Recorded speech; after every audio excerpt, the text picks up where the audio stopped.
Hello friends, Vivekanand college of commerce BCom sem 1 ની અંદર તમારું સ્વાગત છે.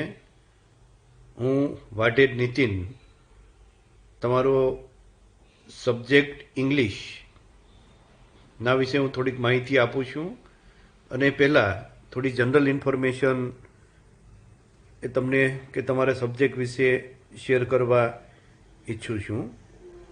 તો તમે બીકોમ સેમ 1ની અંદર 9 સબ્જેક્ટ્સ મીન્સ કે 9 સબ્જેક્ટ તમે ભણશો.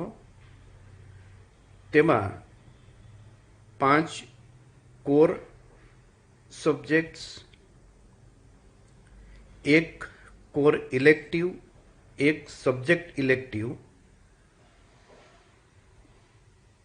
then number 8 soft skill and number 9 subject number 9 foundation. એટલે કે આ પ્રકારના 9 સબ્જેક્ટ્સ એ તમારા મીન્સ કે સેમેસ્ટર 1ની અંદર એ તમારે ભણવાના છે. તો મેં તમને કહ્યું તે પ્રકારે કે તમારું એડમિશન કે તમને ખ્યાલ હશે કે અકાઉન્ટન્સીની અંદર એડવાન્સ અકાઉન્ટન્સી એન્ડ ઓડિટિંગની અંદર થયેલ છે કેટલાક વિદ્યાર્થીઓ, અને કેટલાક વિદ્યાર્થીઓનું કમ્પ્યુટર એપ્લિકેશનની અંદર કે તેમનું એડમિશન થયેલું છે. એટલે કે જે વિદ્યાર્થીઓને એડવાન્સ અકાઉન્ટિંગ એન્ડ ઓડિટિંગની અંદર એડમિશન થયેલું છે તે વિદ્યાર્થીનો મેઇન સબ્જેક્ટ એકાઉન્ટન્સી રહેશે, અને જે વિદ્યાર્થીઓનું એડમિશન કમ્પ્યુટર એપ્લિકેશનની અંદર થયેલ છે તેમનો મેઇન સબ્જેક્ટ એ કમ્પ્યુટર રહેશે. હવે કોર ઇલેક્ટિવ એ તમારો મેઇન સબ્જેક્ટ છે અને સબ્જેક્ટ ઇલેક્ટિવ એ તમારો ગૌણ સબ્જેક્ટ છે. એટલે કે જે વિદ્યાર્થીઓનું એડમિશન એડવાન્સ અકાઉન્ટિંગ એન્ડ ઓડિટિંગમાં થયેલ છે તે વિદ્યાર્થીઓનો કોર સબ્જેક્ટ મીન્સ કે કોર ઇલેક્ટિવ એ સબ્જેક્ટ છે કે મીન્સ કે તેનો મેઇન સબ્જેક્ટ છે તે ફાઇનાન્શિયલ અકાઉન્ટિંગ રહેશે. અને જે વિદ્યાર્થીઓનું એડમિશન કમ્પ્યુટર સબ્જેક્ટની અંદર થયેલું મીન્સ કે કમ્પ્યુટર એપ્લિકેશનનું થયેલું છે તેનો કોર ઇલેક્ટિવ સબ્જેક્ટ એ કમ્પ્યુટર એપ્લિકેશન રહેશે, અને તેમનો subject elective advance accounting and auditing. અને જે વિદ્યાર્થીઓનો કોરની અંદર અકાઉન્ટન્સી હોય તો તેનો સબ્જેક્ટ ઇલેક્ટિવની અંદર એ કમ્પ્યુટર હોય છે. અને જ પ્રકારે કે જે વિદ્યાર્થીઓનો કોર ઇલેક્ટિવની અંદર મીન્સ કે જેનો મુખ્ય વિષય એ કમ્પ્યુટર હોય તેનો ગૌણ વિષય એ અકાઉન્ટન્સી હોય છે. એટલે મીન્સ કે આ તમારા 2 સબ્જેક્ટ મીન્સ કે core elective and subject elective. આ સિવાયના 5 સબ્જેક્ટનું તમને નામ આપું છું. તો સીસી મીન્સ કે તેનું ફૂલ ફોર્મ છે commercial communication. then number 2 general English, grammar and composition. Number 3 economics. Number 4 એ તમારો સબ્જેક્ટ છે BOM. And number 5 accountancy 1. તો આ તમારા 5 એ કોર સબ્જેક્ટ મીન્સ કે ફરજિયાત ભણવાના આવતા વિષયો કે જેને કોર સબ્જેક્ટ તરીકે ઓળખવામાં આવે છે. આ ઉપરાંત ફરીવાર કે કોર ઇલેક્ટિવ એટલે શું કે તમારો મુખ્ય વિષય, સબ્જેક્ટ ઇલેક્ટિવ એટલે શું તો તમારો ગૌણ વિષય, અને કોર સબ્જેક્ટ એટલે શું કે ફરજિયાત ભણવાના વિષય. આ ઉપરાંત 2 સબ્જેક્ટ આવે છે તમારા એ સોફ્ટ સ્કિલ એન્ડ ફાઉન્ડેશન. બરાબર છે. એટલે મીન્સ કે આ પ્રકારે તમે 9 મીન્સ કે 9 વિષય તમે બીકોમ સેમ 1ની અંદર કે તમે તેનો અભ્યાસ કરશો. તો આ તમારે જે કંઈ સબ્જેક્ટ વિશેની માહિતી. હવે કે તમારી મીન્સ કે પેપર સ્ટાઇલ કેવી હશે અને મીન્સ કે તમારું પેપર કેટલા માર્કનું એ પૂછવામાં આવશે. મીન્સ કે તેની હું તમને માહિતી આપું છું. તો અહીંયા 70 માર્ક્સનું પેપર યુનિવર્સિટી દ્વારા લેવામાં આવે છે, અને 30 માર્ક્સ મીન્સ કે તેને ઇન્ટરનલ માર્ક્સ તરીકે ઓળખવામાં આવે છે. મીન્સ કે તેની એક્ઝામિનેશન મીન્સ કે તેનું મૂલ્યાંકન છે ઇવેલ્યુએશન મીન્સ કે કોલેજ દ્વારા કરવામાં આવતું હોય છે. કે અને તે ઇવેલ્યુએશન કેવા પ્રકારે એ 30 માર્ક્સ મીન્સ કે 30 માર્કનું હોય છે તેની હું તમને માહિતી આપું. તો અહીંયા 15 માર્ક્સ મીન્સ કે તમારી ઇન્ટરનલ એક્ઝામ લેવામાં આવે છે તેને હોય છે, અને બાકીના જે કંઈ 15 માર્ક્સ વધ્યા તેમાંથી અસાઇનમેન્ટ્સ અને કે તમારી હાજરીને રિલેટેડ હાજરીના 5 માર્ક અને કે સમયાંતરે દરેક સબ્જેક્ટની અંદર કોલેજ દ્વારા મીન્સ કે દરેક ટીચર્સ દ્વારા તમને અસાઇનમેન્ટ આપવામાં આવશે અને તે અસાઇનમેન્ટના 10 માર્ક રહેશે. મીન્સ કે આ પ્રકારે તમારે કે 30 માર્ક તમારે ઇન્ટરનલ હોય છે ને તે તમારે કોલેજમાંથી મેક્સિમમ માર્ક્સ મીન્સ કે તમે તમારા મીન્સ કે પ્રયત્નો કરીને તમે વધારે માર્ક્સ મેળવી શકો. અને 70 માર્ક્સનું પેપર યુનિવર્સિટી દ્વારા લેવામાં આવતું હોય છે અને તેને એટલે કે આ પ્રકારે તમારું 100 માર્કનું પેપર હોય છે કે 70+30. હવે આપણે આપણા વિષય ઉપર આવીએ તો મીન્સ કે હું તમને વાઢેર નીતિન પ્રોફેસર વાઢેર નીતિન તમને કે તમારું વર્ષ મીન્સ કે સેમેસ્ટર દરમિયાન જનરલ ઇંગ્લિશ એ પેપર લઈશ. તો જનરલ ઇંગ્લિશનો સિલેબસ એ 4 યુનિટની અંદર વહેંચાયેલો છે. Unit 1 and 2 tax, unit 3 grammar and unit 4 composition. હવે અહીંયા તમારે ગુજરાતી મીડિયમની અંદર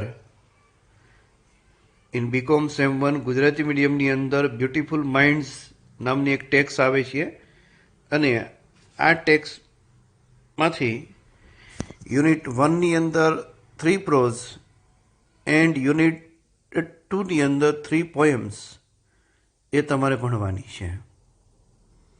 3 પ્રોઝ એન્ડ 3 પોએમ્સ.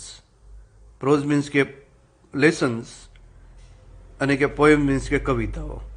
એટલે કે 3 પ્રોઝ મીન્સ કે લેસન્સ આવે છે, પાઠ આવે છે, અને કે 3 કવિતા તમારે યુનિટ 2ની અંદર ભણવાની છે. યુનિટ 3 મીન્સ કે તમારો જે કંઈ ગ્રામર પોર્શનની અંદર 2 ટોપિક આપેલા છે. એક તો tenses and number 2 auxiliaries, simple auxiliaries means કે અને તેના વર્બ ફોર્મ સિમ્પલ ઓક્ઝુલરીઝની અંદર શું આવે તો કે ડુ, હેવ એન્ડ બી નો ઉપયોગ. મીન્સ કે અહીંયા જે કોલેજની અંદર સેમ 1ની અંદર જે કંઈ ગ્રામર આવે છે તે ગ્રામર મીન્સ કે સેકન્ડરી લેવલનું નહીં પરંતુ પ્રાઇમરીની અંદર તમે જે કાંઈ અભ્યાસ કરી ચૂક્યા છો તે જ ગ્રામર તમારે અહીંયા ભણવાનું છે કે એટલે use of do, have and be as a main verb એ આવે છે. એન્ડ યુનિટ 3ની અંદર ટેન્સીસ અને એ પણ 8 કાઇન્ડ્સ ઓફ ટેન્સીસ, 8 જ પ્રકારના ટેન્સીસ તમારે ભણવાના છે અને એ પણ એક્ટિવ વોઇસની અંદર. તો 8 કાઇન્ડ્સ ઓફ ટેન્સીસ, 8 પ્રકારના ટેન્સીસ ક્યાં તો પ્રેઝન્ટ ટેન્સની અંદર આવતા કે તેના 4 પ્રકાર: simple present tense, present continuous tense, present perfect tense and number 4 present perfect continuous tense. Then from the past tense 3 tenses. Number 6 simple past tense, number 5 simple past tense, number 6 past continuous tense, number 7 past perfect tense, and 1 tense from the future tense, simple future tense. means કે આ પ્રકારે તમારે 8 kinds of tenses, 8 kinds of tenses તમારે BCom sem 1ની અંદર તેનો અભ્યાસ કરવાનો છે. ફરીવાર simple present tense, number 2 present continuous tense, number 3 present perfect tense, number 4 present perfect continuous tense, number 5 simple past tense, number 6 past continuous tense, number 7 past perfect tense and number 8 simple future tense. અને આ દરેક ટેન્સનો અભ્યાસ તમારે active વોઇસની અંદર જ કરવાનો છે university એક્ઝામની અંદર, અને કે જે કાંઈ ઇન્ટરનલ એક્ઝામ લેવામાં આવે છે કે તેના પેપર્સની અંદર આ દરેક ટેન્સના વર્બ ફોર્મ પૂછવામાં આવે છે. મીન્સ કે ખાલી જગ્યા એ પૂછવામાં આવતી હોય છે. બરાબર છે. તો આ તમારું યુનિટ 3. ધેન યુનિટ 4 કે જેની અંદર કમ્પોઝિશન આવે છે, કે જે કાંઈ ગુજરાત યુનિવર્સિટી દ્વારા 12 ટોપિક્સ અહીંયા આપેલા છે અને કે તેમાંથી પેરેગ્રાફ રાઇટિંગ એ પૂછવાનું આવે છે. એટલે મીન્સ કે પૂછાતું હોય છે પેરેગ્રાફ રાઇટિંગ. તો અહીંયા 12 ટોપિક્સ અહીંયા આપેલા છે અને જો આપણે કંઈ તેની ચર્ચા કરીએ તો પર્સનલ બાબતને રિલેટેડ 4 ટોપિક્સ આપેલા છે. My ambition in life, India my country, college life, my favourite movie. State, nation and મીડિયાને રિલેટેડ 4 ટોપિક્સ આપેલા છે. My city or my village, my favourite sports person. Number 3 Gandhi ashram and number 4 importance of English in India. એ જ પ્રકારે environment and social લાઈફને related 4 topics આપેલા છે. Pollution, number 1 pollution, number 2 traffic awareness, number 3 trees our best friends and number 4 gender discrimination. હવે પરીક્ષાની અંદર કેવા પ્રકારે પૂછવામાં આવે છે અને પેપર સ્ટાઇલની ચર્ચા આપણે અત્યારે કરતા નથી, કારણ કે પરિસ્થિતિ અનુસાર પેપર સ્ટાઇલની અંદર ફેરફાર થવાને ઘણો બધો અવકાશ રહેલો છે. પરંતુ કેવા પ્રકારે પ્રશ્નો પૂછી શકાય જો આપણે તેની ચર્ચા કરીએ તો યુનિટ 1 એન્ડ 2 એ text from the beautiful minds, એમાં unit 1 prose section, unit 2 poetry section. તો તેમાંથી short questions and short notes પૂછવામાં આવે છે પ્રોઝ સેક્શનમાંથી. એ જ પ્રકારે કે પોએટ્રી સેક્શનમાંથી પણ short questions and short notes પૂછવામાં આવે છે. Unit 3 grammar, do have and be, auxiliary. તો auxiliary do have and be ની અંદરથી fill in the blanks means કે ખાલી જગ્યાઓ પૂછવામાં આવે છે. એ જ પ્રકારે ટેન્સીસ, 8 કાઇન્ડ્સ ઓફ ટેન્સીસની અંદરથી પણ ખાલી જગ્યાઓ પૂછવામાં આવે છે. Unit 4 composition. તો કમ્પોઝિશનની અંદર પેરેગ્રાફ રાઇટિંગ. તો મેં તમને અહીંયા 3 પ્રકારના ટોપિક્સ કહેલા: personal life, state, nation or media and number 3 environment and social life. તો ત્રણેયમાંથી કે મેં તમને અગાઉ ચર્ચા કરી તે પ્રમાણે કે ત્રણેયમાંથી એક ટોપિક પૂછાય છે અને કે કોઈ પણ એક ટોપિક ઉપર તમારે અબાઉટ 100 વર્ડ્સની અંદર 100 શબ્દોમાં એક પેરેગ્રાફ એ લખવાનો હોય છે. બરાબર. તો આ તમારો સિલેબસની આપણે ચર્ચા કરીએ તો આપણે આપણો સિલેબસ સૌપ્રથમ ગ્રામરથી શરૂ કરી અને ગ્રામર પોર્શન પૂરો થયા પછી text and at last means કે first unit 3, then unit 1, then unit 2 and at last unit 4 ની આપણે ચર્ચા કરીશું. તો ગ્રામર મેં તમને કહ્યું તે પ્રકારે અહીંયા પ્રાઇમરી લેવલનું જ ગ્રામર પૂછવામાં આવે છે. તમે હાઈસ્કૂલની અંદર જે કંઈ ગ્રામર ભણ્યા છો મીન્સ કે સેકન્ડરીની અંદર મીન્સ કે 9th 10thની અંદર અને કે 11th 12th હાયર સેકન્ડરી એ લેવલનું ગ્રામર અહીંયા પૂછવામાં આવતું નથી. મીન્સ કે પ્રાઇમરી લેવલનું ગ્રામર અહીંયા પૂછવામાં આવે છે. મીન્સ કે દરેક વિદ્યાર્થી તમે ઇંગ્લિશ ભણીને જ આવ્યા છો માટે કે તમને વધારે સમજ આપવી, મને એવું નથી લાગતું કે ગ્રામરની વધારે સમજ આપવી પડે, પરંતુ આપણે મીન્સ કે એઝ એ સિલેબસ હું તમને ભણાવવા બેઠો છું માટે મીન્સ કે હું તમને વિસ્તૃત માહિતી દરેક ટેન્સ મીન્સ કે 8 કાઇન્ડ્સ ઓફ ટેન્સીસ અહીંયા સિલેબસમાં આપેલા છે. મીન્સ કે તે હું તમને વ્યવસ્થિત સમજાવીશ અને કે દરેકને એ ટેન્સીસ આવડતા જ હોવા જોઈએ. મીન્સ કે એટલે ગ્રામર મીન્સ કે ઇંગ્લિશનો મીન્સ કે આપણે બેઝ કહીએ, પાયો કહીએ તો જે ટેન્સીસ છે, અને કે જો તમને ટેન્સીસ આવડે કે તો જ તમને ઇંગ્લિશ બોલતા, વાંચતા અને સમજતા તમને ઇંગ્લિશ આવડે. મીન્સ કે આ પ્રકારે ગ્રામર અને કે તેમાં ખાસ કરીને ટેન્સીસ ખૂબ જ અગત્યના છે. તો આપણે અહીંયા ફર્સ્ટ ટેન્સીસ લઈશું, then auxiliaries do have and be, do have and be ની ચર્ચા આપણે કરીશું. તો tense number 1, simple present tense,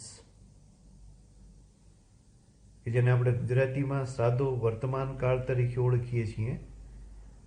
દરેક વિદ્યાર્થી સાદો વર્તમાન કાળ એ ભણીને આવ્યા છે, અને સાદા વર્તમાન કાળનો ઉપયોગ ક્યારે થાય, બરાબર છે. અને એ પહેલાં આપણે ટેન્સીસ શરૂ કરતા પહેલાં દરેક ટેન્સની અંદર આપણે કેવા કેવા પ્રકારે મીન્સ કે કઈ કઈ બાબતની ચર્ચા કરીશું. તો દરેક ટેન્સની અંદર આપણે કે ફર્સ્ટ તેનો ઉપયોગ મીન્સ કે યુઝ, કે ટેન્સીસ ક્યારે વપરાય, આ ટેન્સ ક્યારે વપરાય. નંબર 2, તેનું વર્બ ફોર્મ, તેનું ક્રિયાપદનું રૂપ કેવું હોય. નંબર 3, રિલેટેડ વર્ડ્સ, એ ટેન્સની ઓળખ શું, બરાબર. ઓળખ માટે વપરાતા શબ્દો કે જેને રિલેટેડ વર્ડ્સ તરીકે ઓળખવામાં આવે છે. એ નંબર 4, એક્ઝામ્પલ્સ. એટલે મીન્સ કે આપણે દરેક ટેન્સની અંદર આ 4 બાબતની આપણે ચર્ચા એ કરીશું, બરાબર. કે તેના ઉપયોગ શું, તેનું વર્બ ફોર્મ કેવું હોય, તેની ઓળખ માટે વપરાતા શબ્દો અને એક્ઝામ્પલ્સ. મીન્સ કે પરીક્ષાની અંદર તમને વર્બ ફોર્મ પૂછવામાં આવે છે, ને મીન્સ કે સેન્ટેન્સની અંદર કયો ટેન્સ ક્યારે વપરાય, બરાબર છે. મીન્સ કે કયો ટેન્સનું વર્બ ફોર્મ ક્યારે વપરાય તેનો આધાર તેના રિલેટેડ વર્ડ છે.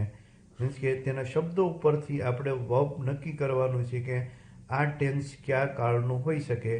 ફોર એક્ઝામ્પલ, આપણે ગુજરાતીની અંદર એક શબ્દ બોલીએ કે ગઈકાલ, બરાબર છે. તો આપણને મીન્સ કે તરત જ ખ્યાલ આવે કે આ શબ્દ ભૂતકાળ દર્શાવે છે. આવતીકાલ, તો એ આપણને તુરંત જ ખ્યાલ આવે કે આ શબ્દ છે તે વર્તમાન કાળ દર્શાવે છે. અત્યારે, હમણાં જ, બરાબર. તો આ શબ્દો છે તે વર્તમાન કાળ એ દર્શાવે છે. તો ઇંગ્લિશની અંદર 12 કાઇન્ડ્સ ઓફ ટેન્સીસની અંદર, અને કે તમારે પૂછવામાં આવતા 8 કાઇન્ડ્સ ઓફ ટેન્સીસની અંદર આપણે દરેક ટેન્સની અંદર તેના ઓળખ દર્શાવતા શબ્દોની ઉપર વધારે ભાર આપશું, અને કે તેના ઉપરથી તમને ખ્યાલ આવે કે આ ટેન્સ ક્યાં, મીન્સ કે આ વાક્ય એ કયા ટેન્સનું છે, અને તે મુજબ આપણે વર્બ ફોર્મ મીન્સ કે ક્રિયાપદનું રૂપ એ મૂકવાનું છે. તો tense number 1, simple present tense, સાદો વર્તમાન કાળ. તો મેં તમને કહ્યું તે પ્રકારે કે સાદા વર્તમાન કાળનો ઉપયોગ ક્યારે થાય. સાદા વર્તમાન કાળનો ઉપયોગ ક્યારે થાય, તો કે જ્યારે રોજબરોજ નિયમિત કે સમયાંતરે બનતી ઘટના કે ક્રિયાઓ દર્શાવવા માટે સિમ્પલ પ્રેઝન્ટ ટેન્સનો ઉપયોગ કરવામાં આવે છે. આ ઉપરાંત કોઈ સનાતન સત્ય, કહેવત કે કોઈ ગાણિતિક કે વૈજ્ઞાનિક સૂત્રની રજૂઆત માટે સાદા વર્તમાન કાળ મીન્સ કે સિમ્પલ પ્રેઝન્ટ ટેન્સનો ઉપયોગ કરવામાં આવે છે. તો આ તેનો ઉપયોગ થયો કે રોજબરોજની નિયમિત કે સમયાંતરે બનતી ઘટનાઓ, કહેવત, સનાતન સત્ય અને ગાણિતિક કે વૈજ્ઞાનિક સૂત્રની રજૂઆત માટે સાદા વર્તમાન કાળનો ઉપયોગ થાય છે. તેનું ક્રિયાપદનું રૂપ કેવું હોય, તો તેનું ક્રિયાપદનું રૂપ છે કે ક્રિયાપદનું મીન્સ કે વર્બનું ક્રિયાપદનું એસ કે ઈએસ પ્રત્યેવાળું રૂપ, અથવા ક્રિયાપદનું મૂળ રૂપ, બરાબર.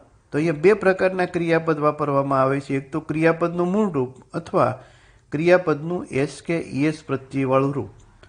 તો ક્રિયાપદનું મૂળ રૂપ ક્યારે વપરાય, અને ક્રિયાપદને અંતે એસ કે ઈએસ પ્રત્યક્ષ મીન્સ કે સફિક્સનો ઉપયોગ ક્યારે કરવામાં આવે છે?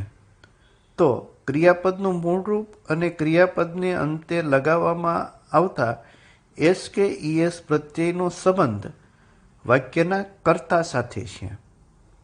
વાક્યના કર્તા સાથે મીન્સ કે સબ્જેક્ટ સાથે છે. કે જ્યારે સિમ્પલ પ્રેઝન્ટ ટેન્સની અંદર કોઈ વાક્યના કર્તા તરીકે as a subject I, we, you, they કે કોઈ બહુવચન હોય, બહુવચન નામ હોય, ત્યારે ક્રિયાપદનું ટુ વિનાનું મૂળરૂપ વાપરવામાં આવે છે. અને જ્યારે વાક્યના કર્તા તરીકે third person singular it means he, C, it કે કોઈ એક વચન નામ હોય ત્યારે તે ક્રિયાપદને અંતે એસ કે ઈએસ પ્રત્યય લગાવવામાં આવે છે. એસ કે ઈએસ પ્રત્યય લગાવવામાં આવે છે. તો અહીંયા પણ આપણી પાસે બે ઓપ્શન આવ્યા. તો એસ પ્રત્યય ક્યારે લાગે અને ઈએસ પ્રત્યય ક્યારે લાગે તેની જો આપણે ચર્ચા કરીએ તો ઇન સિમ્પલ પ્રેઝન્ટ ટેન્સ કે જ્યારે વાક્યના કર્તા તરીકે third person singular it means કે હી, સી, ઇટ કે કોઈ એક વચન નામ હોય અને આપેલ ક્રિયાપદનો છેલ્લો અક્ષર O, X, C, H, S, H કે ડબલ એસ હોય ત્યારે તે ક્રિયાપદને અંતે ઈએસ પ્રત્યય લગાવવામાં આવે છે. કે ફોર એક્ઝામ્પલ ગો, GO, તો અહીંયા GOES. મિક્સ, MIX, તો MIXES. ગેસ, GUESS, તો GUESSES. ટીચ, TEACH, તો TEACH પ્લસ ES. એ જ પ્રકારે ક્રશ, CRUSH, બરાબર, તો તેને અંતે ES એવા પ્રત્યક્ષ મીન્સ કે પ્રત્યય મીન્સ કે સફિક્સનો ઉપયોગ કરવામાં આવે છે. તો એસ મીન્સ કે ઈએસ પ્રત્યય ક્યારે લાગે? ફરીવાર આપણે જોઈએ ઇન સિમ્પલ પ્રેઝન્ટ ટેન્સ જ્યારે વાક્યના કર્તા તરીકે થર્ડ પર્સન સિંગ્યુલર મીન્સ કે હી, સી, ઇટ કે કોઈ એક વચન નામ હોય અને આપેલ ક્રિયાપદનો છેલ્લો અક્ષર O, X, C, H, S, H કે ડબલ એસ હોય ત્યારે તે ક્રિયાપદને અંતે ઈએસ પ્રત્યય લાગે છે. આ ઉપરાંત મીન્સ કે આ સિવાય ના ક્રિયાપદના અંતે એસ પ્રત્યયનો ઉપયોગ કરવામાં આવે છે. ફોર એક્ઝામ્પલ કમ, COME, તો અહીંયા એસ પ્રત્યય લાગે. એ પ્રકારે પ્લે, PLAY, તો જ્યાં PLAYS એ પ્રકારના પ્રત્યય મીન્સ કે એસ પ્રત્યયનો ઉપયોગ કરવામાં આવે છે. તો આ સિમ્પલ પ્રેઝન્ટ ટેન્સનું ક્રિયાપદ કેવું હોય? તો સિમ્પલ પ્રેઝન્ટ ટેન્સનું ક્રિયાપદનું ટુ વિનાનું મૂળરૂપ અથવા ક્રિયાપદના અંતે એસ કે ઈએસ પ્રત્યય લાગે. ક્રિયાપદનું ટુ વિનાનું મૂળરૂપ ક્યારે વપરાય અને ક્રિયાપદના અંતે એસ કે ઈએસ પ્રત્યયનો ઉપયોગ ક્યારે થાય તેની ચર્ચા કરી. હવે કે ઇન સિમ્પલ પ્રેઝન્ટ ટેન્સ અને આપણે કેટલાક એક્ઝામ્પલ્સ લઈએ. એ તમને કહ્યું કે તેના એક્ઝામ્પલ્સ ક્યાં. તો એક્ઝામ્પલ્સ લેતા પહેલા આપણે તેના રિલેટેડ વર્ડ્સની ચર્ચા કરીએ. તો અને રિલેટેડ વર્ડ્સની ચર્ચા કરીએ તે પહેલા ફરીવાર તેના ઉપયોગ ઉપર જઈએ. કે સિમ્પલ પ્રેઝન્ટ ટેન્સ રોજબરોજની નિયમિત કે સમયાંતરે બનતી ઘટના કે ક્રિયાઓ દર્શાવવા માટે સિમ્પલ પ્રેઝન્ટ ટેન્સનો ઉપયોગ કરવામાં આવે છે. તો રોજબરોજની નિયમિત કે સમયાંતરે બનતી ઘટના માટે રિલેટેડ વર્ડ્સનો ઉપયોગ ઓળખ દર્શાવતા શબ્દોનો ઉપયોગ કરવામાં આવે છે. પરંતુ કોઈ સનાતન સત્ય, કોઈ કહેવત કે કોઈ ગાણિતિક કે વૈજ્ઞાનિક સૂત્રની રજૂઆત માટે રિલેટેડ વર્ડ્સનો ઉપયોગ કરવામાં આવતો નથી. તે વ્યક્તિના સામાન્ય જ્ઞાન ઉપર ડિપેન્ડન્ટ હોઈ શકે. ફોર એક્ઝામ્પલ, આપણે ગુજરાતીમાં એક સેન્ટેન્સ બોલીએ કે સૂર્ય પૂર્વમાં ઉગે છે. આપણે એવું ક્યારે નથી બોલે કે સૂર્ય દરરોજ પૂર્વમાં ઉગે છે. એવું બોલવામાં આવતું નથી કે સૂર્ય પૂર્વમાં ઉગે છે. આ એક સનાતન સત્ય છે. સૂર્ય પશ્ચિમમાં આથમે છે, બરાબર છે. તો આપણે અહીંયા તેના રિલેટેડ મીન્સ કે સમય દર્શાવતા શબ્દનો ઉપયોગ કરતા નથી. મીન્સ કે સૂર્ય દરરોજ પૂર્વમાં ઉગે છે કે દરરોજ પૂર્વમાં આથમે છે. બરાબર છે. અહીંયા જો કોઈ ગાણિતિક સૂત્ર હોય કે 2 અને 2 4 બને, 2 + 2 = 4, એટલે કે 2 and 2 makes 4, 2 and 2 make 4. બરાબર છે. 2 and 2 make 4. બરાબર. તો આ પ્રકારે અહીંયા ડેઇલી રેગ્યુલરલી કે પ્રકારના કોઈ શબ્દોનો આપણે ઉપયોગ કરતા નથી. એ જ પ્રકારે કે કોઈ કહેવત હોય કે ત્યાં પણ આપણે કોઈ પ્રકારના રિલેટેડ વર્ડનો ઉપયોગ થતા નથી. રિલેટેડ વર્ડનો ઉપયોગ ફક્ત ને ફક્ત રોજબરોજની નિયમિત કે સમયાંતરે બનતી ઘટના કે ક્રિયાઓ દર્શાવવા માટે રિલેટેડ વર્ડનો ઉપયોગ કરવામાં આવે છે. તો સિમ્પલ પ્રેઝન્ટ ટેન્સની અંદર વપરાતા રિલેટેડ વર્ડ્સ તો રોજબરોજની ઘટના, નિયમિત કે સમયાંતરે બનતી ઘટના એ દર્શાવવા માટે આપણે daily, regularly, occasionally, frequently, seldomly, sometimes અને એવરી પછી વપરાતા શબ્દો કે every day, every morning, every year, every week, every month, every January, every vacation, every year, આ જે કંઈ આ શબ્દો છે તે સમયાંતરે બનતી ઘટનાઓ મીન્સ કે રેગ્યુલર મીન્સ કે સમયાંતરે બનતી ઘટનાઓની રજૂઆત આપણને અહીંયા જોવા મળે છે. તો કે જ્યારે કોઈ વાક્યની અંદર daily, always, regularly, frequently, occasionally, sometimes વગેરે અને એવરી પછી વપરાતા શબ્દોનો ઉલ્લેખ થયો હોય તો તે વાક્યની અંદર સિમ્પલ પ્રેઝન્ટ ટેન્સના ક્રિયાપદનો ઉપયોગ કરવો. આ ઉપરાંત વ્યક્તિની સામાન્ય બુદ્ધિ મીન્સ કે વિદ્યાર્થીના સામાન્ય જ્ઞાન આધારિત મીન્સ કે વાક્યો, કેટલાક વાક્યો રહેલા છે કે મીન્સ કે મેં તમને કહ્યા તે પ્રકારે કે કોઈ કહેવત હોય કે કોઈ ગાણિતિક કે વૈજ્ઞાનિક સૂત્ર હોય કે જ્યાં કોઈ પણ પ્રકારના રિલેટેડ વર્ડ્સનો ઉપયોગ થતો નથી. કે the earth moves around the sun, બરાબર. તો અહીંયા the earth moves around the sun regularly એવા કોઈ શબ્દોનો મીન્સ કે અહીંયા રેગ્યુલરલી એવા શબ્દોનો ઉપયોગ થતો નથી. બરાબર છે. એ જ પ્રકારે hydrogen and oxygen make water, hydrogen અને ઓક્સિજનથી પાણી બને.